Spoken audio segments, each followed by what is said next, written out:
Welcome back students. हम लोग NCERT read along exercise कर रहे थे और 11th क्लास के एनसीईआरटी में ये है chapter number 8, last chapter of first book, gravitation. तो ग्रेविटेशन की थ्योरी हम खत्म कर चुके हैं। आप पेज नंबर 198 खोलकर समरी पर आ सकते हैं।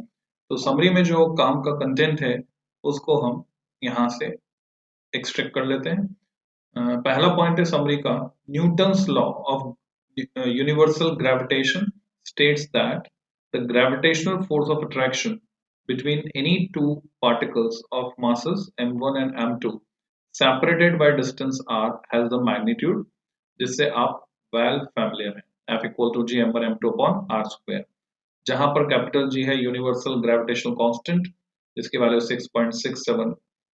2 तक ले सकते हैं हम, डेसिमल के बाद 3 प्लेसेस तक चाहिए तो, नहीं तो डेसिमल के बाद 2 प्लेसेस तक तो 6.67 10 पावर -11 न्यूटन मीटर स्क्वायर पर किलोग्राम स्क्वायर।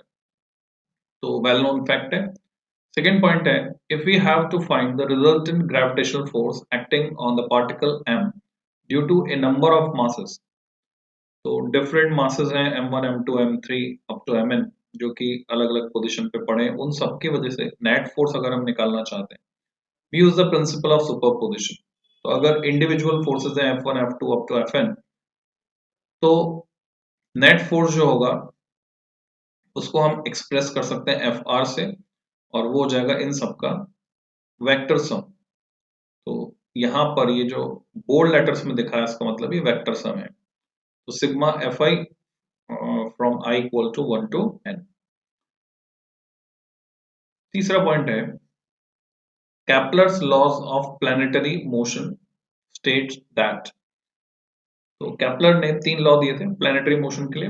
पहला पॉइंट था, सभी प्लैनेट्स इलिप्टिकल ऑर्बिट्स में मूव करते हैं, जबकि सूरज जो है उनके एक फोकस पर होता है, sun at one of the focal point. Ellipse में 2 फोकस होते हैं जैसा हम जानते हैं।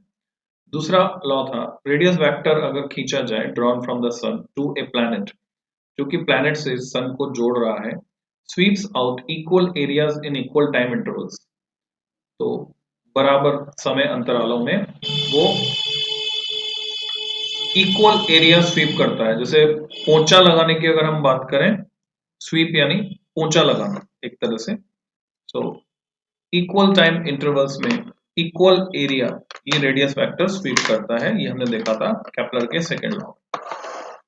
केपलर का जो थर्ड लॉ है, जिसको हम लॉ ऑफ पीरियड्स भी कहते हैं, the square of the orbital period of a planet, planet जब सन के चारों तरफ घूम रहा है, जिसको हम सैटेलाइट के लिए भी लगा सकते हैं, देखा था हमने। तो टाइम पीरियड का जो स्क्वायर होता है वो प्रोपोर्शनल होता है to the cube of the semi major axis of the elliptical orbit of the planet. The time period capital T and radius r of the circular orbit of a planet about the sun are related by।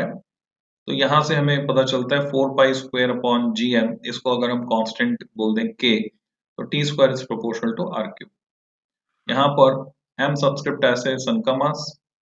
ज्यादातर planets का orbit circular होता है about the sun. Elliptical orbits के लिए ये equation valid है यदि हम कैपिटल R की जगह सेमी मेजर एक्सिस A को रखें, यानी जो इलिप्स की जो बड़ा वाला एक्सिस होता है उसका आधा, सेमी मेजर यानी उसका आधा। चौथा पॉइंट है, acceleration due to gravity. Height h ऊपर जाते हैं अगर, तो gh होता है gm upon r plus h का होल स्क्वायर। और रफली for h very much less then r के लिए ये फॉर्मूला रिड्यूस हो जाता है gm अपॉन r स्क्वायर, यानी ये तो हो गया gs, सरफेस पर जो g की वैल्यू है वो, into 1 minus 2h bye r। ऐसे हम दिखा सकते हैं इसको रिड्यूस फॉर्मूले से, पर ये फॉर्मूला तभी काम करेगा जब h बहुत छोटा हो r से।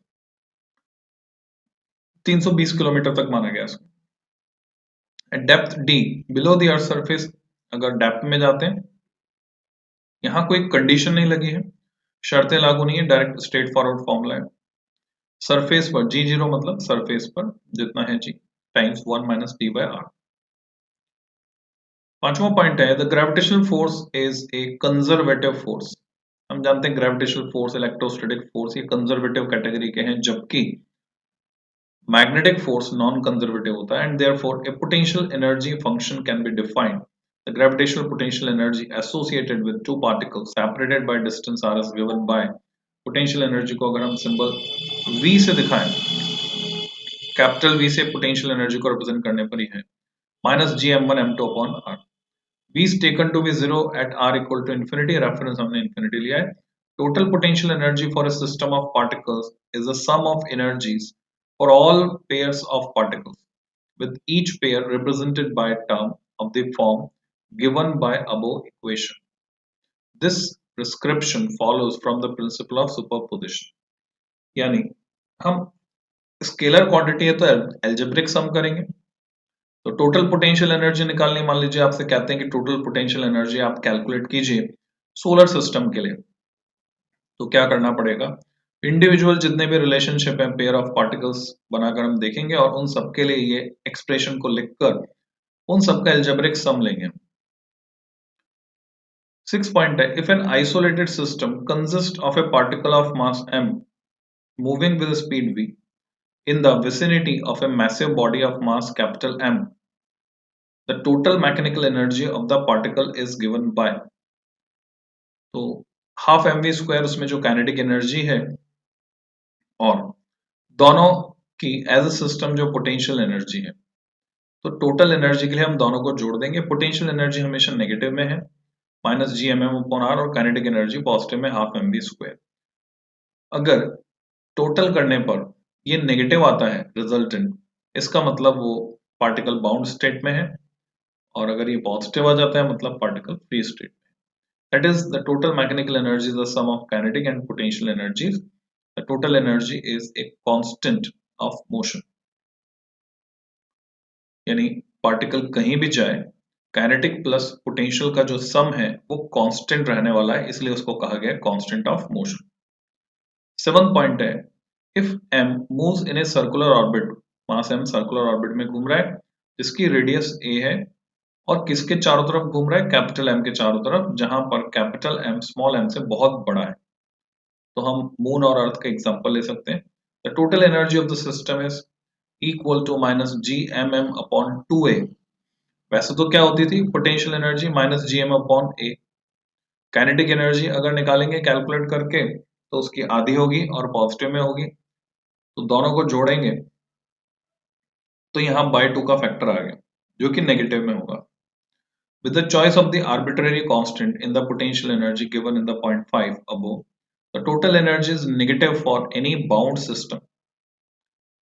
Negative होने का मतलब ही है कि सिस्टम बाउंड है, that is one in which the orbit is closed, such as an elliptical orbit. नहीं तो क्या हो सकता था, हाइपरबोलिक हो सकती थी, तो वो ओपन होती. The kinetic and potential energies are K is gmm upon 2a. देख रहे हैं आप, इतनी ही है जितनी टोटल, बस नेगेटिव साइन नहीं है, पॉजिटिव है. पोटेंशियल इसकी डबल है, इंटू 2 कर दूंगा तो, और नेगेटिव में है. ये बिल्कुल वैसे के वैसे जैसे एटॉमिक सिस्टम होता है, इलेक्ट्रॉन चक्कर लगा रहे न्यूक्लियस के चारों तरफ, तो इलेक्ट्रॉन की एनर्जी की बात करेंगे तो सेम एक्सप्रेशन, सिमिलर एक्सप्रेशन हमको मिलेंगे. बस अंतर ये रहेगा कि ग्रेविटेशन की बजाय वहां पे इलेक्ट्रिक फोर्स रहेगा, इलेक्ट्रोमैग्नेटिक फोर्स रिप्लेस हो जाएगा. The escape speed from the surface of the earth is, ये हमने कैलकुलेट किया था, v इसे दिखा under root of 2 G M upon are.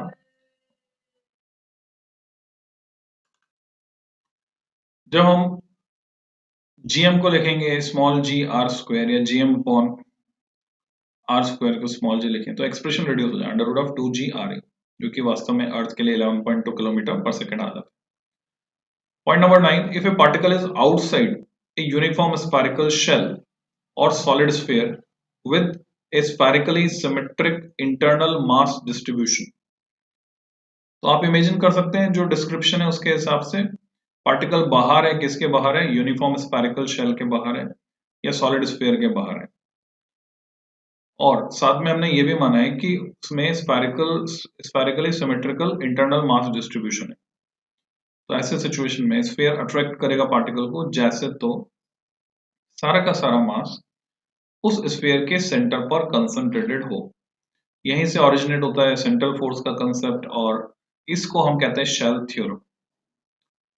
If a particle is point number 10 है, if a particle is inside a uniform spherical shell के अंदर है, the gravitational force on the particle is 0. Reason, हम बात कर रहे हैं शेल की, शेल बोलते हैं खोखले गोले को.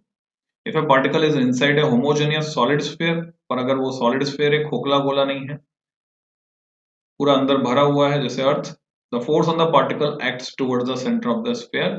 This force is exerted by the spherical mass interior to the particle. जो बाहर का हिस्सा है उसकी वजह से फोर्स नहीं लगेगा, जो अंदर का हिस्सा है उसकी वजह से फोर्स लगेगा. ये सारी डिटेल ऑलरेडी हम पढ़ चुके हैं. It is just summary of this chapter. तो रिवाइज कर रहे हैं. तो जस्ट ए रिवीजन वीडियो. तो इसमें ज्यादा कुछ समझाने का कंटेंट मेरे पास मुझे नहीं दिख रहा है. फिर भी क्लैरिटी के लिए मैं डायग्राम बनाकर बता देता हूं आपको हाउ इट लुक लाइक. ये हमारी पृथ्वी. पॉइंट ऑफ ऑब्जर्वेशन अगर यहाँ है, यानी मास m यहाँ आ चुका है और ये अर्थ का सेंटर है सपोज, तो मैं एक स्फेरिकल पार्ट अज्यूम करूंगा. तो इस पार्टिकल को जिसका मास स्मॉल m है, इस पे लगने वाला ग्रेविटेशनल अट्रैक्शन जो होगा वो सिर्फ शेडेड पोर्शन के मास m डैश की वजह से होगा. जो बाहर वाला हिस्सा है उसकी वजह से net gravitational force small m पर 0 होगा. ये शेल थ्योरम का ही पार्ट है. पॉइंट नंबर 11, जियो स्टेशनरी, जियो सिंक्रोनस और कम्युनिकेशन सैटेलाइट. तीनों नाम आपको पता होने चाहिए. तीनों का मतलब एक ही है.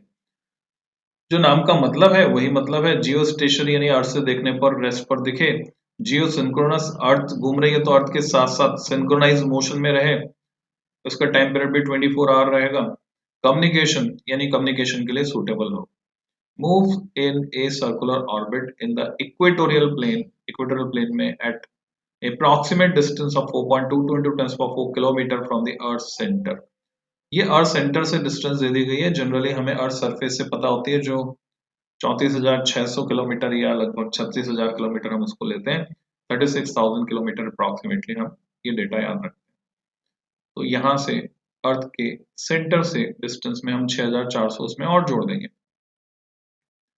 ये रफ डेटा बनाया गया. ये 4.22 आ गया है.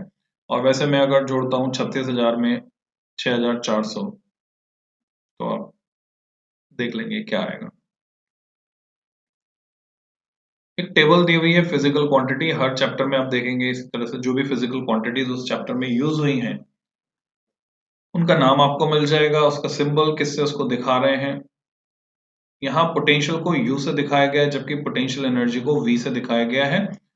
प्रैक्टिकली हम रिवर्स यूज करते हैं. पोटेंशियल को V से दिखाते हैं और पोटेंशियल एनर्जी को U से दिखाते हैं. ये कन्वेंशन है. जिसके जैसे मर्जी वैसे दिखा सकते हैं. हार्ड एंड फास्ट कुछ नहीं है. डायमेंशंस है, यूनिट्स है और रिमार्क, यानी रिमार्क में उसका फॉर्मूला या वैल्यू दी हुई है.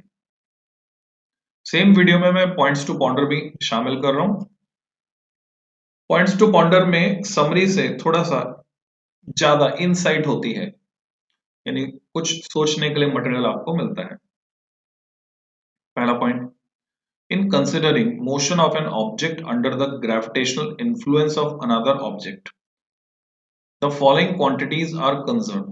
तो आप अपने दिमाग में एक इमेज रख सकते हैं कि सूरज के चारों तरफ पृथ्वी घूम रही है या पृथ्वी के चारों तरफ चंद्रमा घूम रहा है, और उस कॉन्टेक्स्ट में हम बात कर सकते हैं क्या क्या कंजर्व रहेगा. और सिमिलर मॉडल, एटॉमिक मॉडल के लिए आप लगा सकते हैं कि न्यूक्लियस के चारों तरफ इलेक्ट्रॉन घूम रहा है, तो बच्चों एंगुलर मोमेंटम कंजर्व रहेगा. टोटल मैकेनिकल एनर्जी कंजर्व रहेगी, kinetic plus potential. Linear momentum conserve नहीं रहेगा.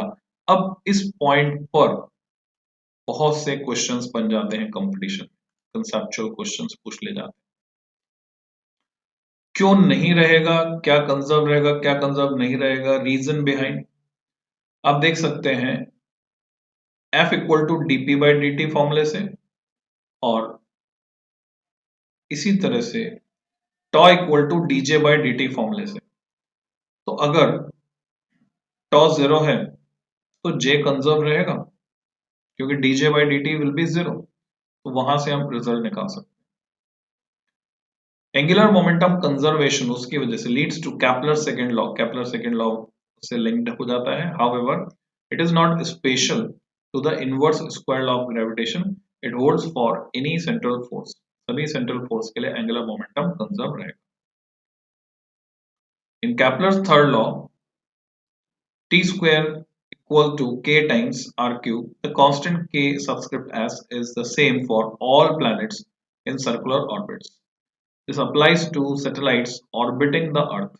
उस पे भी लगा सकते हैं, हमने देखा था previous lectures में। Fourth point, an astronaut experiences weightlessness in a space satellite. भारहीन अनुभव करता है। This is not because the gravitational force is small at that location in space, जबकि ये किस वजह से होता है? It is because both the astronaut and the satellite are in free fall towards the earth. वो मुक्त रूप से गिरती वस्तु की तरह है जो अर्थ की तरफ गिर रही है।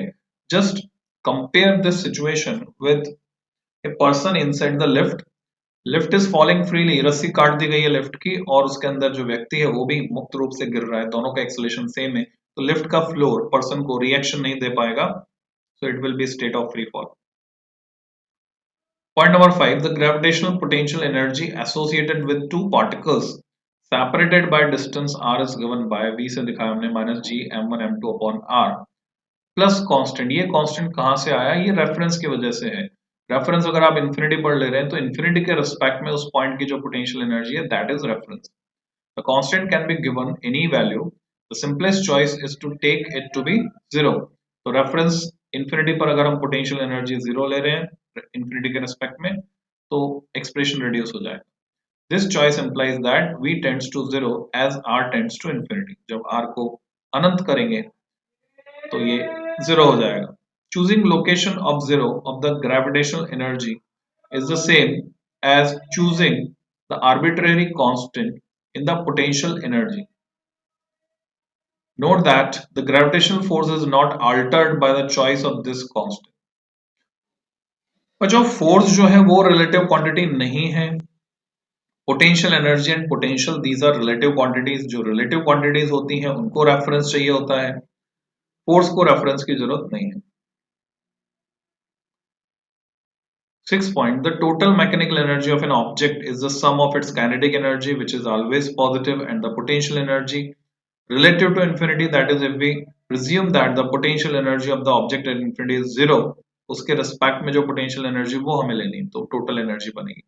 The gravitational potential energy of an object is negative. Negative होती है क्योंकि infinity पर हमने zero माना, infinity के आगे तो हम जा नहीं रहे। The total energy of a satellite is negative, इसलिए वो बंधा हुआ है, नहीं तो वो स्पेस में चले जाता। 7th point, the commonly encountered expression mgh for the potential energy is actually an approximation to the difference in the gravitational potential energy discussed in the point 6 above.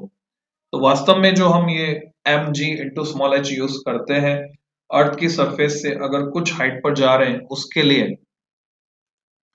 तो ये एक्सप्रेशन आया कहां से वो आप समझ सकते हैं। ये एक्सप्रेशन डिफरेंस को रिप्रेजेंट करता है बेसिकली। अगर मैं इसको रेफरेंस लूं, this is surface of earth और हाइट h पर कोई ऑब्जेक्ट पड़ा है जिसका मास m है, तो आप अच्छे से जानते हैं, हम बोलते हैं इसकी पोटेंशियल एनर्जी है mgh। तो ये एक्सप्रेशन कहां से आया? तो इसकी पोटेंशियल एनर्जी इस रेफरेंस के रिस्पेक्ट में है। अगर मैं रेफरेंस को इन्फिनिटी पर शिफ्ट कर दूं तो मुझे पोटेंशियल एनर्जी चाहिए एक तो रेफरेंस की और एक इस पॉइंट P की, और उन दोनों का डिफरेंस मैं लूंगा। तो वो जो डिफरेंस है, जैसे मान लीजिए कि ये अर्थ सरफेस है, तो यहां पर जो पोटेंशियल है वो है माइनस gm/r, जबकि पॉइंट P पर पोटेंशियल है। अभी मैं पोटेंशियल एनर्जी के बजाय पोटेंशियल की बात कर रहा हूं, पोटेंशियल एनर्जी में कन्वर्ट करना है तो ये स्मॉल m आ गया है, और हाइट h पर है माइनस gm/r+h, और इसको पोटेंशियल एनर्जी में कन्वर्ट करना है तो स्मॉल m मल्टीप्लाई हो गया। अब इन दोनों का डिफरेंस अगर मैं निकालना चाहता हूं, I want to find the difference. This is final height H पर एंड दिस इज इनिशियल. तो फाइनल माइनस इनिशियल अगर मैं करता हूं, फाइनल जो कि छोटा है क्योंकि आर प्लस एच बड़ा है डिनोमिनेटर में, माइनस इनिशियल, तो माइनस माइनस प्लस हो जाएगा. तो निश्चित रूप से ये क्वांटिटी नेगेटिव आने वाली है, G M M upon R. Negative क्यों आने वाली है? क्योंकि ये छोटा है, ये बड़ा है और ये छोटा है. नेगेटिव में ज्यादा है, पॉजिटिव में कम है. पर आप देख रहे हैं यहाँ एमजीएच पॉजिटिव है बिकॉज रेफरेंस हमने इसको लिया, तो उसकी पोटेंशियल एनर्जी में से इसकी पोटेंशियल एनर्जी को हम सब्ट्रैक्ट करते हैं, यानी ज्यादा वाले में से कम वाले को सब्ट्रैक्ट करते हैं. ठीक है, okay. So what should I do? GM is common, remaining is, assumption भी लगाएंगे हम चीजों को आसान बनाने के लिए. जीएम इज कॉमन, क्या बचा हमारे पास? अच्छा, स्मॉल एम भी कॉमन आ रहा है, तो not only GM, G M M is common. 1 upon R plus H जो कि माइनस का है, plus 1 upon R. Next step, G M M LCM is R into R plus H. ऊपर मिलता है हमको माइनस का आर और प्लस का R plus H. So what we get? इसको मैं लिख सकता हूँ स्मॉल जीएम, कैपिटल जीएम की जगह small G into R square, तो लिख सकता हूँ जी एम की जगह इंटू एम. ऊपर एच बचा है और नीचे बचा है आर स्क्वायर. में कॉमन ले लेता हूँ, मतलब आर कॉमन ले लेता हूँ, तो आर स्क्वायर हो जाएगा. यहाँ से आर कॉमन लिया तो 1 plus H by R becomes this. So R square cancel. M मेरे पास है, जी है, एच है. Now condition is implemented if ये जो एच है हाइट बहुत बहुत कम है compare to radius of Earth, तो ऐसे सिचुएशन में हम इसको निग्लेक्ट कर सकते हैं. H by R will be very much less than zero. Less than zero तो नहीं होगा, वेरी मच लेस देन 1, बहुत ही स्मॉल होगा. तो 1 के कंपैरिजन में हम इसको निग्लेक्ट कर सकते हैं. एच बाई आर को जैसे निग्लेक्ट किया, एक्सप्रेशन रिड्यूस हो गया एमजीएच में, तो इस तरह से ये हमको एमजीएच मिलता है. Okay, so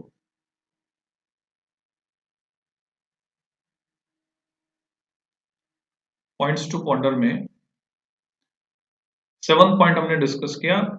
The commonly encountered expression mgh for the potential energy is actually an approximation, जैसे मैंने अभी बताया आपको, to the difference in the gravitational potential energy discussed in the point 6. Next, point number 8. Although the gravitational force between two particles is central, the force between two finite rigid bodies is not necessarily along the line joining their center of mass. For a spherically symmetrical body, however, the force on a particle external to the body is as if the mass is concentrated at the center and this force is therefore central. इसको 2 बार पढ़ें और analyse करने की कोशिश करें, आपको समझ में आ जाएगा. ये नॉन सिमेट्रिक बॉडी के लिए बताया गया. अगर नॉन सिमेट्रिक हुई तो फिर वो सेंट्रल नहीं रहेगा.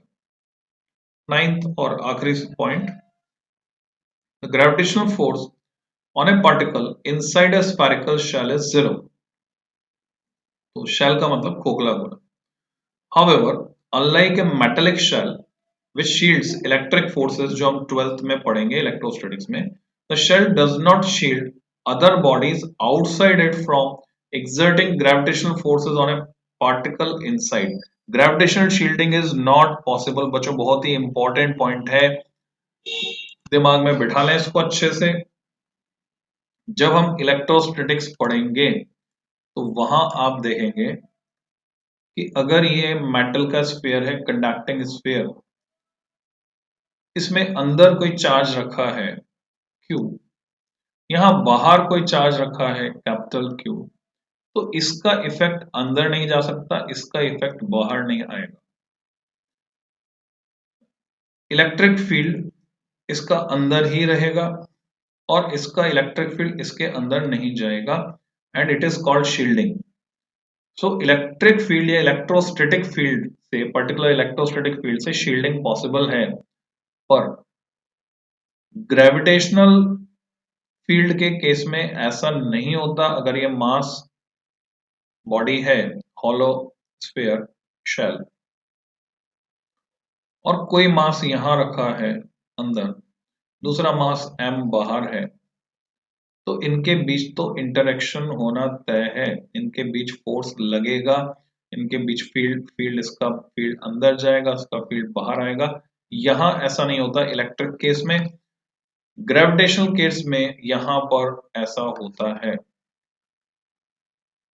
तो this is the basic difference, gravitational shielding is not possible. Magnetic field से भी शील्ड किया जा सकता है, इलेक्ट्रिक फील्ड से भी शील्ड किया जा सकता है, चीजों को बचाया जा सकता है, पर ग्रेविटेशनल फील्ड से we can't. So this is all about this lecture, इसमें इतना ही पढ़ेंगे हम। एक्सरसाइज के क्वेश्चंस मैं लूंगा नेक्स्ट लेक्चर में, और फिर जब एक्सरसाइज के क्वेश्चन खत्म हो जाएंगे तो हम कंपटीशन प्रोफाइल पर जाएंगे। सो हैप्पी लर्निंग बच्चों।